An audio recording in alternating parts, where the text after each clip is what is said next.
गौरी पुत्र भगवान श्री गणेश की जय। पौष मास महात्म्य की कथा सुनने वाले आप सभी भक्तजनों का ब्लेस्ड सनातनी चैनल में हार्दिक स्वागत है। आज पौष मास के शुक्ल पक्ष की एकादशी तिथि है। आज ही के दिन पुत्रदा एकादशी का व्रत रखा जाएगा। तो आप सभी भक्तजनों को हमारी तरफ से पुत्रदा एकादशी व्रत की ढेरों शुभकामनाएं। तो आइए अब शुरू करते हैं आज की महात्म्य कथा। महात्म्य कथा से पहले आप सुनिए एक बड़ी ही सुंदर कथा। एक बार की बात है, एक राजमहल के द्वार पर बड़ी भीड़ लगी थी। किसी फकीर ने राजा से भिक्षा मांगी थी। राजा ने उससे कहा था कि तुम जो भी चाहते हो वह मांग लो। दरअसल बात ये थी कि उस राजा का नियम था कि प्रतिदिन जो भी व्यक्ति सबसे पहले उससे जो भी वस्तु मांगेगा वह उसे अवश्य देगा। उस दिन उस फकीर ने अपने छोटे से भिक्षा पात्र को आगे बढ़ाया और राजा से कहा कि हे राजन, बस इस पात्र को स्वर्ण मुद्राओं से भर दो। राजा ने सोचा कि इससे सरल बात तो और क्या हो सकती है। लेकिन जब राजा ने उसके भिक्षा पात्र में सोने की मुद्राएं डाली तो उसे पता चला कि इसको तो भरना असंभव है, क्योंकि वह तो जादुई था। उसमें जितनी मुद्राएं डाली जाती वह पात्र खाली हो जाता। राजा को दुखी देखकर वह फकीर बोला कि न भर सको तो कह दो, मैं खाली पात्र लेकर ही वापस चला जाऊंगा। ज्यादा से ज्यादा इतना ही होगा कि राजा अपना वचन पूरा नहीं कर सका। राजा ने कहा कि नहीं, मैं फिर से प्रयास करना चाहता हूँ। ऐसा कहकर उसने फिर से उस पात्र को भरना शुरू कर दिया।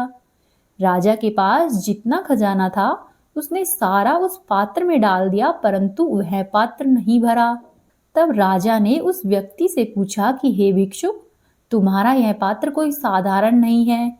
इसको भरना मेरी सामर्थ्य से बाहर है। क्या मैं ये पूछ सकता हूँ कि इस अद्भुत पात्र का रहस्य क्या है? यह सुनकर वह भिखारी हंसने लगा और बोला कि हे राजन, इस पात्र का कोई विशेष रहस्य नहीं है। यह तो मनुष्य के हृदय से बनाया गया है। आपको भी यह ज्ञात है कि मनुष्य का हृदय कभी भी नहीं भर सकता। धन से, पद से, ज्ञान से या फिर किसी भी तरह से भरो, वह हमेशा ही खाली रहेगा।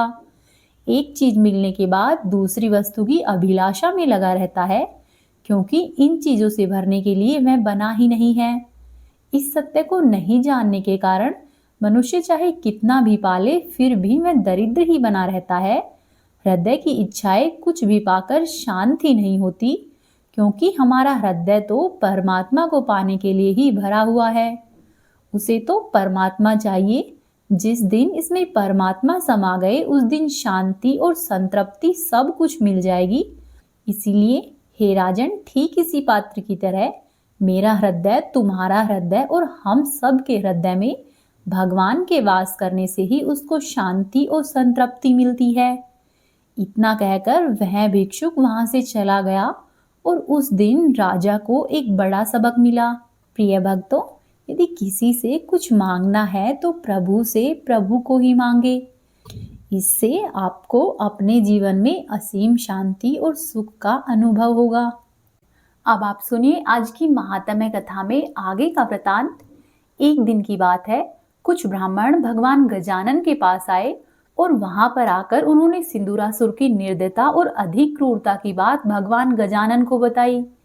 ये सब सुनकर गणपति अधीर हो गए और उन्होंने विचार किया कि किसी प्रकार से संसार को इस भयंकर त्रास से बचाना होगा। अतः वे महर्षि के समीप आए और उनके चरणों में प्रणाम करके कहने लगे कि पूज्य पिताजी, दुष्ट सिंदूरासुर के अत्याचारों के विषय में यहाँ भी कभी कभी ही समाचार मिलते हैं। वस्तुतः उसके अत्याचारों से मुक्त होने का तब तक कोई उपाय नहीं हो सकता जब तक उस पर शासन करने और दंड देने में सक्षम व्यक्ति उसे रोक नहीं दे। पिताजी, वह असुर वहां पर रहने वाले को बहुत दुख देता है। जब तक उसे रोका नहीं जाएगा तब तक सभी जन पीड़ित होते रहेंगे।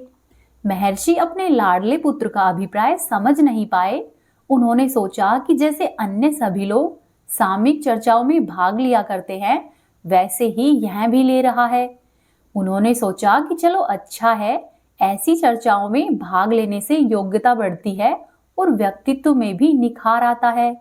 इसीलिए उन्होंने पुत्र को प्रोत्साहन देते हुए उसका समर्थन किया कि तुम ठीक कहते हो पुत्र, जब तक दैत्यराज के कार्यों में अवरोध उत्पन्न नहीं होगा तब तक अच्छे मनुष्यों की पीड़ा बढ़ती ही जाएगी और कभी न कभी कोई शख्स मनुष्य उसको अवश्य ही अपने वश में करेगा, क्योंकि संसार में जब अत्याचारियों के अत्याचार बढ़ जाते हैं तब अवश्य ही कोई न कोई अवतारी पुरुष प्रकट होता है और उसके अत्याचारों से मुक्ति दिलाता है।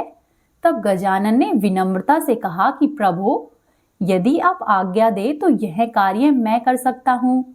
वस्तुतः उसके द्वारा किए जाने वाले अत्याचारों को सुनकर मैं व्याकुल हो रहा हूँ। आप अपना वरद हस्त मेरे मस्तक पर रखकर मुझे आशीर्वाद दे, जिससे कि इस संसार के उपकार का यह पवित्र कार्य करने में मैं समर्थ हो सकूं। गजानन की यह बात सुनकर महर्षि को हंसी आ गई और फिर उत्साह देखकर उन्हें कुछ आनंद भी हुआ। फिर उन्होंने स्नेहचित वचनों में अपने पुत्र को समझाते हुए कहा कि पुत्र, तेरा सोचना तो ठीक है, किंतु अभी तेरी आयु कुल 9 वर्ष की है।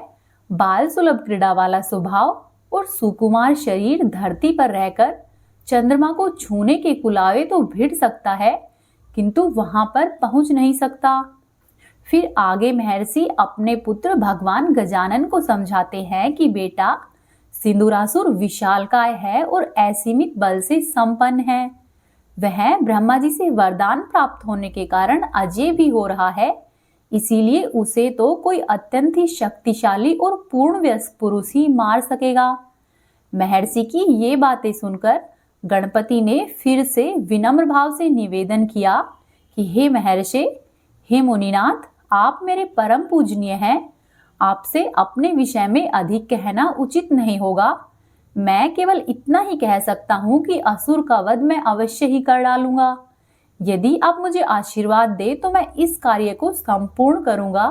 तब मुनि ने शंका व्यक्त की कि मेरे प्राणप्रिय पुत्र, जिस सिंदूरासुर के गर्जन से सभी दिशाएं कांप जाती है, जिसके पैरों के आघात से त्रिभुवन में हाहाकार मच जाता है, उस अपरिमित पराक्रम वाले असुर से केवल मेरे आशीर्वाद से ही युद्ध करना चाहते हो, तो वह सदैव ही तुम्हारे साथ है, किंतु केवल आशीर्वाद से ही यदि काम चल जाता तो सिंदूरासुर क्या किसी भी दुष्ट का ऐसा साहस नहीं होता कि उससे समस्त विश्व ही त्रस्त हो सकता। तब गजानन ने अपने पिता को विश्वास दिलाने के लिए घोर गर्जना की, जिसे सुनकर समस्त संसार कांप उठा। देवता, दैत्य, मनुष्य, नाग, किन्नर, यक्ष आदि सभी भयभीत हो गए। अनेक पर्वत शिखर और वृक्ष धराशाही हो गए। यहाँ तक कि सिंदूरासुर भी सोचने लगा कि यह क्या है। ऐसा प्रलंकारी शब्द तो पहले कभी सुना ही नहीं था। वहीं गणेश जी ने अपने हाथ जोड़े और अपने पिता से निवेदन किया कि हे ऋषि श्रेष्ठ, मेरा प्राकट्य ही सिंदूरासुर एवं उसके साथी दैत्यों को मारकर पृथ्वी का भार हल्का करने के लिए हुआ है। मैं अवश्य ही उस राक्षस राज को मारकर ऋषि और मुनियों के हित को साधूंगा। वह मेरे हाथों अवश्य ही मारा जाएगा। केवल आपकी आज्ञा और आशीर्वाद का संबल मेरे साथ रहने से यह सभी कार्य सहज हो जाएगा। तब महर्षि को विश्वास हो गया। फिर उन्हें ज्ञात हुआ कि अरे, ये तो पूर्ण परमात्मा है, मैंने क्यों शंका की। मैं पुत्र मोहवश होकर ही इनके कार्य में व्यर्थ ही व्यवधान डाल रहा हूँ। ऐसा सोचकर महर्षि ने गजमुख को हृदय से लगा लिया और उनके मस्तक पर वरदान रूपी हाथ रखते हुए उन्हें शुभकामना व्यक्त की और बोले कि पुत्र, भगवान चंद्रचूड़ तुम्हें विजय प्राप्त करावे। मेरा आशीर्वाद है कि राक्षस राज सिंदूर को मारने में तुम्हें सफलता मिलेगी। ऐसा कहकर महर्षि स्नेहवश उसके मस्तक पर बहुत देर तक हाथ फेरते रहे। गजानन ने उन्हें भक्तिपूर्वक प्रणाम किया और माता से आज्ञा मांगी कि माता, मुझे आज्ञा और आशीर्वाद दो कि मैं अधर्म के नाश और धर्म की स्थापना में समर्थ हो जाऊं। वत्सला की आंखों में आंसू आ गए।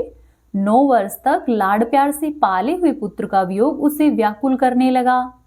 उसने किसी प्रकार से समझाने का प्रयत्न किया कि प्राण प्रिय पुत्र, मेरे गजानन, कहाँ पर तू छोटा सा बालक और कहाँ पर वह त्रिलोक विजयी राक्षस। भला ऐसी कौन निष्ठुर माता होगी जो अपने ही पुत्र को स्वयं राक्षस के सामने फेंक दे। मेरे लाल, अभी समर्थ हो जाओ, फिर जब जो चाहो तब वो कर लेना। तब गजानन ने विनीत भाव से अपनी माता से कहा कि माता, आपका आशीर्वाद ही मुझे समर्थ बना देगा। अब उस राक्षस का अंत समय निकट आ गया है, इसीलिए मुझे जाने की आज्ञा दीजिए। तब ऋषि पत्नी ने उसके सिर पर हाथ फेरते हुए कहा कि पुत्र, मेरा आशीर्वाद तो हमेशा ही तेरे साथ है। मैं तुझे अभीष्ट पूर्ति के लिए जाने की आज्ञा देती हूँ और कामना करती हूँ कि तुझे विजय अवश्य ही मिलेगी।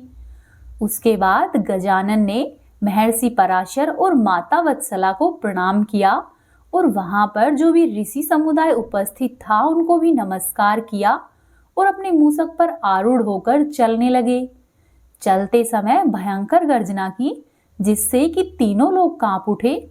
उनका तेजस्वी मुखमंडल अग्नि ज्वाला के समान जलता हुआ प्रतीत हो रहा था। सिंदूरासुर की राजधानी का नाम सिंदूरवाड़ था। यह स्थान ग्रसनेश्वर के निकट था। राक्षस राज वहीं पर रहता हुआ तीनों लोगों पर शासन कर रहा था। गजानन पराशर आश्रम से वायु के वेग से चलते हुए सिंदूरवाड़ के उत्तर की ओर आकर सिंह गर्जना करने लगे, जिसके फलस्वरूप भूकंप के समान हलचल हुई। समूची ही नगरी त्राही त्राही कर उठी। समुद्र में आकाश तक जाने वाली तरंगे उठने लगी। उस स्थिति से अनेक वीर मूर्छित हो गए, यहाँ तक कि सिंदूरासुर भी मूर्छित हो गया। दैत्यराज को जब कुछ चेत हुआ तो वह सोचने लगा कि ऐसा कौन वीर यहाँ पर आ गया है कि जिसकी गर्जना से मैं भी मूर्छित हो गया। उसने अपने अनुचरों को आज्ञा दी कि जाओ और उसका पता लगाओ जो यहाँ पर आकर गर्जना कर रहा है। यदि संभव हो तो साथ में पकड़कर मेरे सामने लेकर आओ। अनुचरों ने दैत्य की ये बात सुनी तो वे दौड़े गए। उन्होंने बाहर जाकर गजानन का अत्यंत ही भयंकर और अद्भुत रूप देखा तो वे सभी भय से कांपने लगे। फिर कुछ साहस करके गजानन के पास पहुंचे और बोले कि अरे, तुम कौन हो? अभी तो 9-10 वर्ष के छोटे से बालक जान पड़ते हो। क्या तुम्हें महापराक्रमी त्रिलोक विजयी असुरराज की शक्ति का ज्ञान नहीं है, जो उनके राज्य की सीमा पर ऐसी गर्जना कर रहे हो? तब गजमुख ने क्रोधपूर्वक मुद्रा में कहा कि दैत्यो, मुझे तुम्हारे स्वामी की शक्ति का भली भांति ज्ञान है और मैं उसी का वध करने के उद्देश्य से यहाँ पर आया हूँ। मैं शिव शिवा का पुत्र गजानन हूँ। तुम सभी अधर्मी राक्षसों को मारकर मैं संसार में धर्म की स्थापना करूंगा। जाओ और मेरा यह संदेश अपने राजा से कह दो। अनुचरों ने अपने स्वामी की सेवा में उपस्थित होकर सारी बातें कह सुनाई। वे बोले कि हे राजेंद्र, बाहर जो गर्जना कर रहा है वह शिव शिवा का पुत्र गजानन है। उसकी आयु अभी केवल 9 या 10 वर्ष की ही है। वह आप जैसे महाबली से युद्ध करने, दैत्य वंश का नाश करने और मुनियों की रक्षा करने के लिए ही यहाँ पर आया है।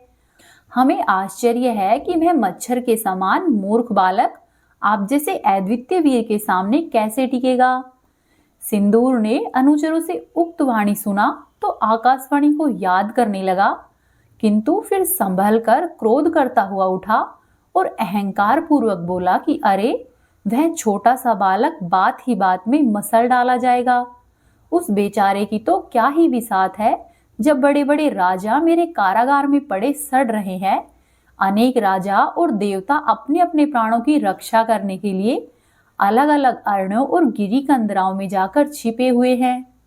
फिर उस दैत्य ने घोर गर्जना की और युद्ध के लिए तैयार होने लगा। तभी उसके अमात्यों ने निवेदन किया कि महाराज, उस छोटे से बालक के साथ आप क्षम युद्ध करेंगे। हे स्वामिन, फिर आपकी यह विशाल सेना किस उपयोग में आएगी, जो कि बहुत समय से युद्ध का अवसर नहीं आने के कारण निष्क्रिय रूप से बैठी हुई है। आप अपने किसी एक सेनापति को आज्ञा दे दीजिए कि वह कुछ सेना साथ लेकर उस मुनि बालक को पकड़कर यहाँ पर ले आए, अथवा उस बालक को वहीं पर मार दे। यदि आप हमें आज्ञा देते हैं तो हम चले जाएंगे। उस अकेले बालक को वश में करने के लिए तो किसी सेना की आवश्यकता भी नहीं जान पड़ती है।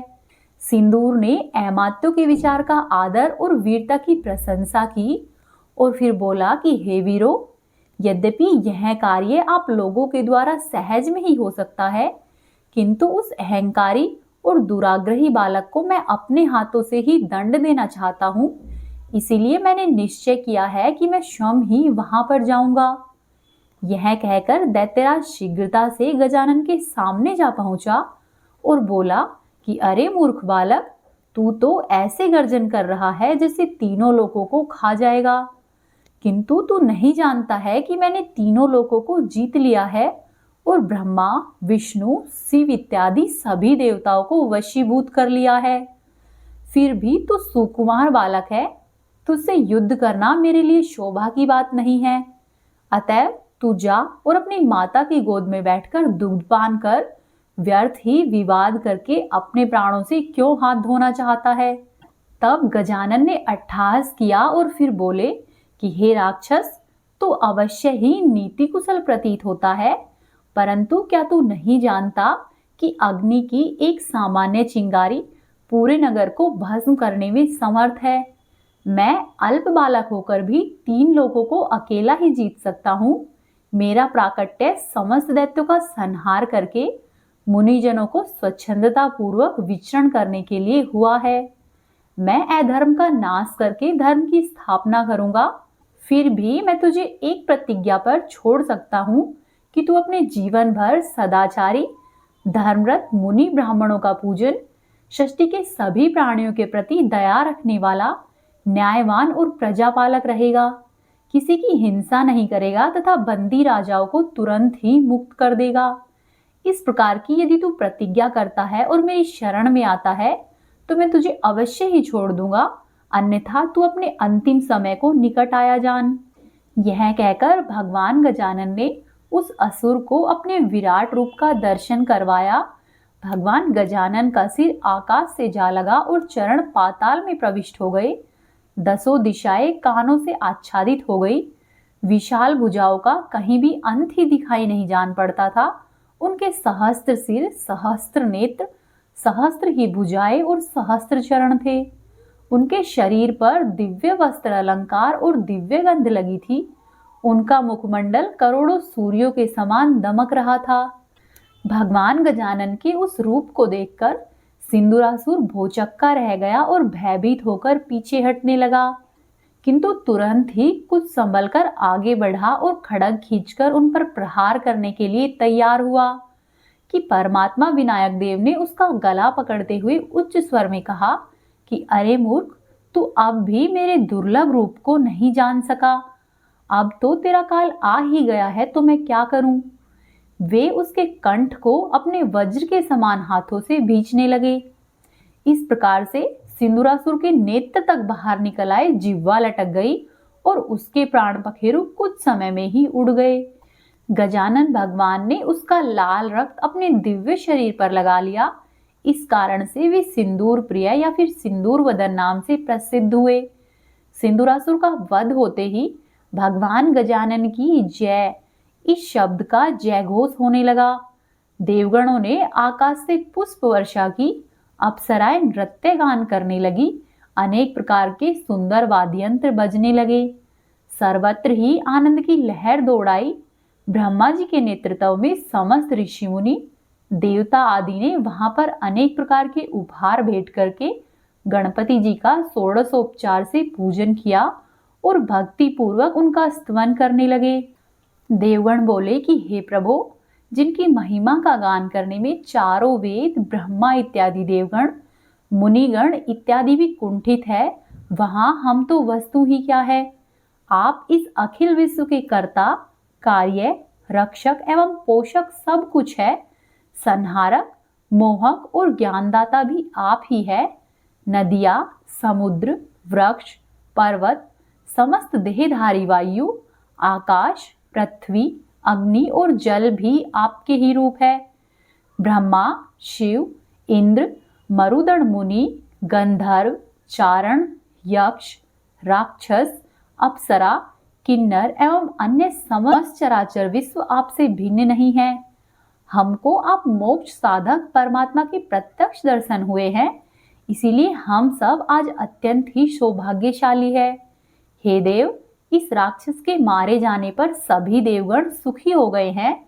अब सभी मुनिगण, सभी राजा वर्ग एवं सभी प्रजा वर्ग सब के सब अपने अपने कार्यों को प्रसन्नता पूर्वक करेंगे। स्वाहा, स्वधा और वष्टाकार के आश्रित जितनी भी क्रिया है वे सभी निर्विघ्न रूप से होने लगेंगी। हे नाथ, आप अनेक रूप में अवतार लेकर लोक का पालन कार्य करते हैं, दुष्टों का विनाश और भक्तों की कामनाओं की तत्काल ही पूर्ति करते हैं। इस प्रकार से स्तुति करके भगवान को प्रसन्न करके देवगणों ने वहां पर एक दिव्य मंदिर बनवाया। उसमें गजानन भगवान की अत्यंत ही सुंदर प्रतिमा स्थापित करके षोडशोपचार से उनका पूजन किया।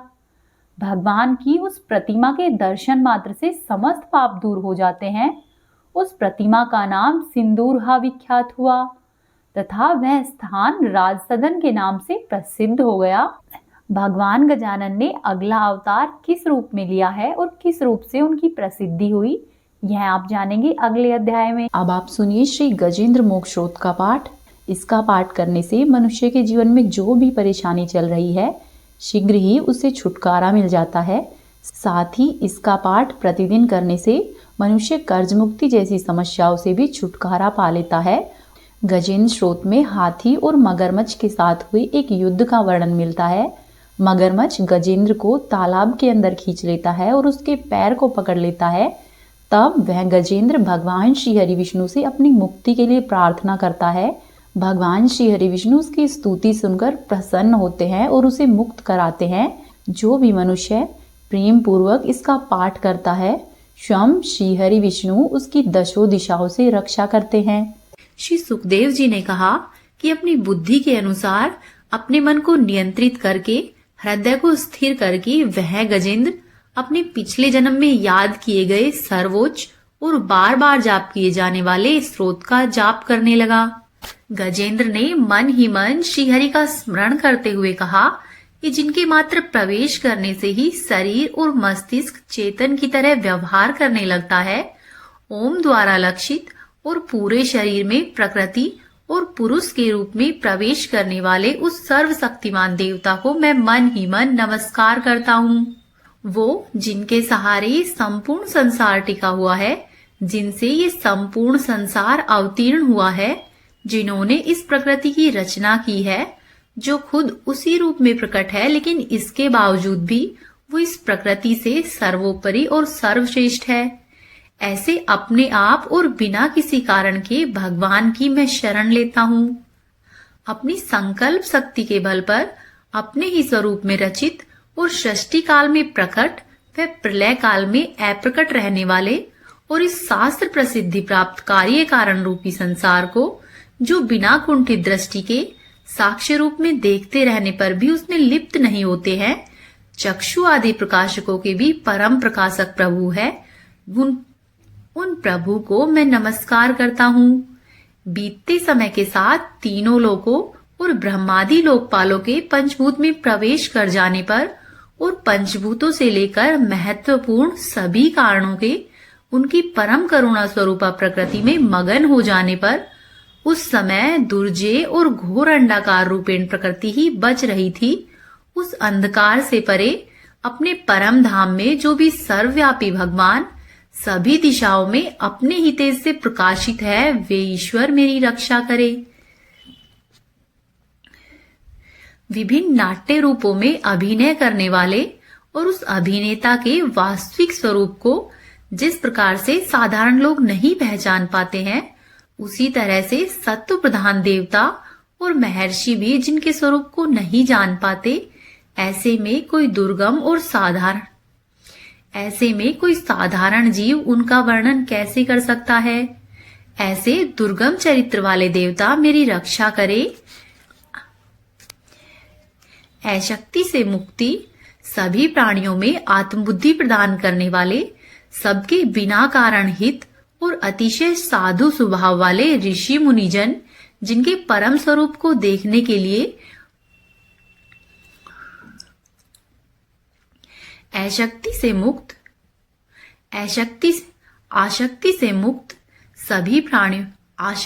मुक्त सभी प्राणियों में आत्मबुद्धि प्रदान करने वाले, सबके बिना कारण ही हित करने वाले, अतिशय साधु स्वभाव के ऋषि मुनिजन, जिनके परम स्वरूप को देखने के लिए वन में खड़े रहकर अखंड ब्रह्मचर्य और तमाम ही अलौकिक व्रतों का पालन करते हैं, ऐसे प्रभु मुझे सद्गति प्रदान करे।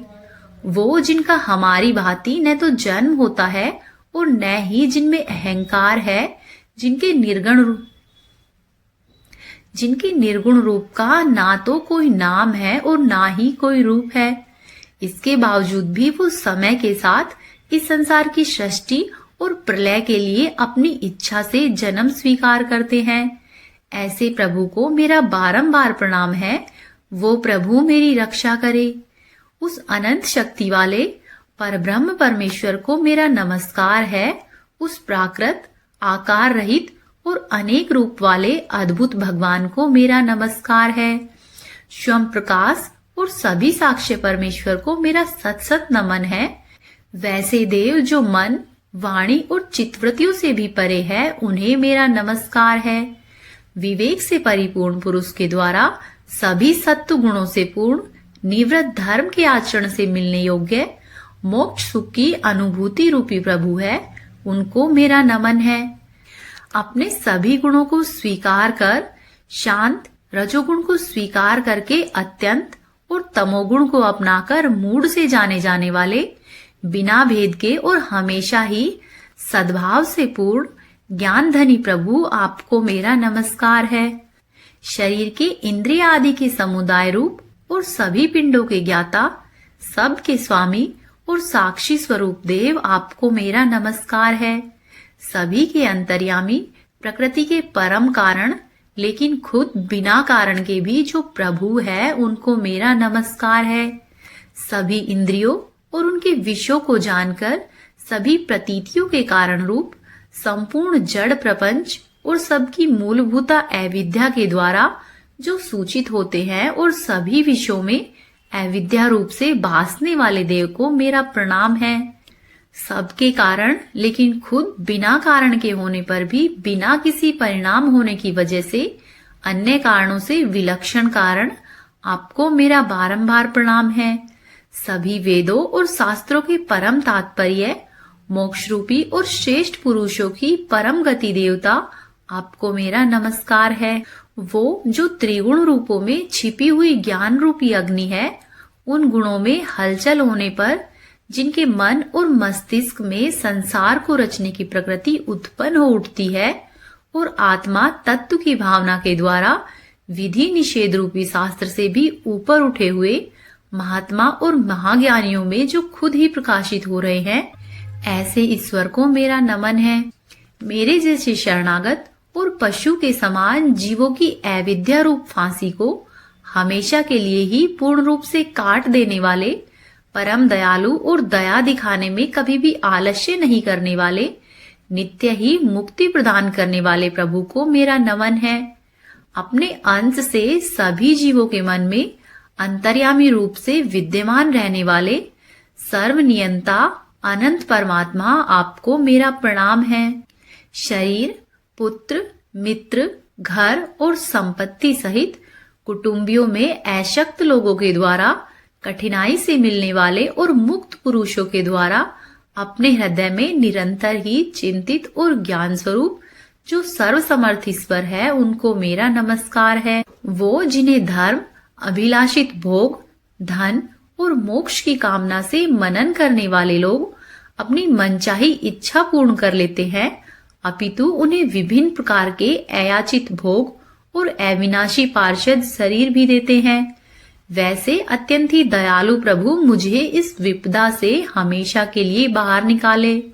वो जिनके एक से अधिक भक्त, जो मुख्य रूप से एकमात्र उसी भगवान की शरण में है, धर्म अर्थ आदि किसी भी पदार्थ की लालसा नहीं रखते, जो केवल उन्हीं के परम मंगलमय एवं अत्यंत ही विलक्षण चरित्र के गुणों का गान करते हुए आनंद रूपी समुद्र में गोते लगाते रहते हैं, उस अविनाशी, सर्वव्यापी, सर्वमान्य और ब्रह्मादि के भी नियामक है, अभक्तों के लिए भी प्रकट होने पर भक्ति योग द्वारा प्राप्त होते हैं, अत्यंत ही निकट होने पर भी माया के आवरण के कारण दूर जान पड़ते हैं, इंद्रियों के द्वारा अगम्य और अत्यंत ही दुर्विज्ञ है, अंतरहित लेकिन सभी के आदि कारक और सभी तरफ से परिपूर्ण है, उस भगवान की मैं स्तुति करता हूँ। ब्रह्मा सहित सभी देवता, चारों वेद और समस्त चर व अचर जीव नाम और आकृति भेद से जिनके अत्यंत ही क्षुद्र अंशों से रचित है, जिस तरह से जल रही अग्नि की लपटें और सूरज की किरणें हर बार निकलती है और फिर अपने ही कारण में लीन हो जाती है, उसी भांति बुद्धि, मस्तिष्क, इंद्रिया और अनेक प्रकार की योनियों के शरीर, ये सभी गुणों को प्राप्त शरीर जिस स्वयं प्रकाश परमात्मा में अवतीर्ण होता है और फिर उन्हीं में लीन हो जाता है, वो भगवान जो न तो देवता है, न ही असुर, न ही मनुष्य और ना ही मनुष्य से नीचे किसी अन्य योनि के प्राणी है। वो ना ही स्त्री है, ना ही पुरुष है और ना ही नपुंसक है, और ना ही वो ऐसे जीव है जिनका इन तीनों ही श्रेणियों में समावेश हो। वो ना तो गुण है और ना ही कर्म है, वो ना ही कार्य है और ना ही कारण है। इन सभी योनियों का निषेध होने पर जो भी बचता है वही उनका असली रूप है। ऐसे प्रभु मेरा उद्धार करे। मैं अब इस मगरमच्छ के चंगुल से मुक्त होने के बाद जीवित नहीं रहना चाहता। इसकी वजह ये है कि मैं सभी तरफ से अज्ञानता से ढके हुए इस हाथी के शरीर का क्या करूं? मैं आत्मा के प्रकाश को ढक देने वाले अज्ञानता से युक्त इस हाथी के शरीर से मुक्त होना चाहता हूँ, जिसका कालक्रम से अपने आप ही नाश नहीं होता, बल्कि ईश्वर की दया और ज्ञान से उदय होता है। इस तरह मोक्ष के लिए लालायित संसार के रचिता स्वयं संसार के रूप में प्रकट, लेकिन संसार से परे, संसार से एक खिलौने की भांति खेलने वाले, संसार में आत्मरूप से व्याप्त, अजन्मा, सर्वव्यापी एवं प्राप्त वस्तुओं में भी सर्वश्रेष्ठ श्री हरि को मैं केवल नमन करता हूँ और स्वयं उनकी शरण में जाता हूँ। वो जिन्होंने भगवती शक्ति रूपी योग के द्वारा कर्मों को जला डाला है। समस्त योगी ऋषि अपने योग के द्वारा अपने शुद्ध हृदय में जिसे प्रकट देखते हैं, उन योगेश्वर भगवान को मेरा नमन है। वो जिनके गुण, शक्तियों का राग, रूप और वेग असहनीय है और जो सभी इंद्रियों के विषय रूप में महसूस हो रहे हैं, तथापि वो जिनकी इंद्रियां समस्त विषयों में ही रची बसी रहती है, ऐसे लोगों को जिनका मार्ग मिलना संभव नहीं है, वैसे शरणागत एवं अपार शक्तिशाली भगवान आपको मेरा बारंबार नमन है। वो जिनकी अविद्या नाम की शक्ति के कार्य रूप से ढके हुए अपने ही रूप को जीव समझ नहीं पाता है, ऐसे अपार महिमा वाले प्रभु की मैं शरण लेता हूँ। आगे श्री सुखदेव जी कहते हैं कि वो जिसने पूर्ण प्रकार से भगवान के भेद रहित सभी निराकार स्वरूप का वर्णन किया था, उस गजराज के करीब जब ब्रह्मा और साथ ही अन्य कोई भी देवतागण नहीं आए, तब अपने विभिन्न प्रकार के विशेष विग्रह को अपना ही रूप मानते हैं। ऐसे में साक्षात श्री विष्णु जी, जो कि सभी की आत्मा होने के कारण सभी देवताओं के ही रूप है, वो वहां पर प्रकट हुए और उस गजराज को इस प्रकार से दुखी देखकर उसके द्वारा पढ़ी गई स्तुति को सुनकर सुदर्शन चक्रधारी जगदीश्वर प्रभु इच्छा के अनुसार तीव्र वेग वाले गरुड़ की पीठ पर सवार होकर सभी देवों के साथ उस स्थान पर पहुंचे जहां पर वह गज था। सरोवर के अंदर महाबलशाली ग्राह्य द्वारा जकड़े और दुखी उस गजराज ने आसमान में गरुड़ की पीठ पर बैठे हुए और हाथों में चक्र लिए हुए भगवान विष्णु को अपनी सूंड में पहले से ही उनकी पूजा के लिए रखे हुए कमल को श्रीहरि पर बरसाते हुए कहा कि सर्व पूज्य भगवान श्रीहरि आपको मेरा प्रणाम है। सर्व पूज्य भगवान श्रीहरि आपको मेरा नमस्कार है। फिर पीड़ित गज को देखकर श्रीहरि भगवान विष्णु गरुड़ से नीचे उतरकर सरोवर में आए और बेहद ही दयालु होकर उस ग्राह्य के सहित गज को भी तुरंत ही सरोवर से बाहर निकाल लिया। देखते ही देखते अपने चक्र से ग्राह्य की गर्दन काट दी और गज को उस पीड़ा से बाहर निकाल लिया और इस तरह से गज को मुक्ति मिली। हे प्रभु, जैसे आपने गजराज को उसके दुखों से मुक्ति दिलाकर उसके जीवन को धन्य किया है, वैसे ही अपनी कृपा हम पर भी रखना। अब आप सुनिए श्री सूर्य कष्टम का पाठ। ओम गृहणी सूर्याय नमः। आदिदेव नमस्तुभ्यं प्रसिद्धं मम भास्करं दिवाकर नमस्तुभ्यं प्रभाकर नमोस्तुते। सप्ताश्वरथमारूढं प्रचण्डं कश्यपात्मजं श्वेतपद्मधरं देवं तं सूर्यं प्रणमाम्यहं। लोहितं रथमारूढं सर्वलोकपितामहं महापापहरं देवं तं सूर्यं प्रणमाम्यहं। त्रैगुण्यं च महाशूरं ब्रह्मा विष्णुमहेश्वरं महापापहरं देवं तं सूर्यं प्रणमाम्यहं। ब्रहितं तेजपुञ्जं च वायुमाकाशमेव च प्रभुं च सर्वलोकानां तं सूर्यं प्रणमाम्यहं। बन्दुकपुष्पसङ्काशं हारकुण्डलभूषितम् एकचक्रधरं देवं तं सूर्यं प्रणमाम्यहं। तं सूर्यं जगत्कर्तारं महातेजप्रदीपनं महापापहरं देवं तं सूर्यं प्रणमाम्यहं। तं सूर्यं जगतामनाथं ज्ञानविज्ञानमोक्षदं महापापहरं देवं तं सूर्यं प्रणमाम्यहं। ओम गृहणी सूर्याय नमः। तो ये थी आज की महात्म्य कथाएं। उम्मीद है आपको पसंद आई होगी। यदि आपने अभी तक चैनल को सब्सक्राइब नहीं किया है तो आपसे अनुरोध है कि चैनल को सब्सक्राइब कर ले, वीडियो को लाइक कीजिए और वीडियो को शेयर कीजिए। साथ ही कमेंट बॉक्स में अपने सुझाव जरूर दें। आपका दिन शुभ और मंगलमय हो।